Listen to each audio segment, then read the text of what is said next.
নমস্কার সবাই, কেমন আছেন? আজ দেখুন একটা অন্য রকম জিনিস দেখাবো। আমার ছেলে গেছে বাইরে, এখানে ছোট্ট ছোট্ট ডগের বেবি হয়েছিল, তো ওদেরকে খাবার দেওয়ার জন্য গেছে। এই যে বাইরে এসেছে, ওরা এই যে এসেছে। আমার ছেলে তো ওখানে ফেলেই দৌড়ে চলে এসেছে ঘরের ভিতরে। তারপর ওরা খাচ্ছিল। দেখুন এত খিদে পেয়েছে ওদেরকে যে মা বাচ্চাগুলোর ওপর রাগ করছে। অ্যাকচুয়ালি পেট তো কারোর কথা শোনে না, তাই না?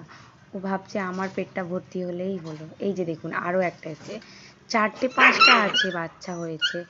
আর ডেলিভারির পর বেসিক্যালি সবার একটু বেশিই খিদে পায়, তো হয়তো মায়ের সেই হিসাবেই বেশি খিদে পাচ্ছে।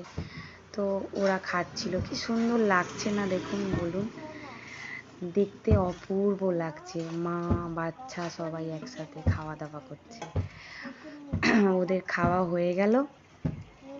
খাওয়া হয়ে যাওয়ার পর আমরা দাঁড়িয়ে দেখছিলাম। তারপর আমরা দুজনে, আমি আর সুহান, বাড়ি চলে এলাম। আবার ঘরের ভিতরে চলে এলাম, এটা বাড়ির সামনেই ছিল। ঘরে চলে এলাম, ওদের খাওয়া কমপ্লিট হয়ে গেছিলো। ধন্যবাদ।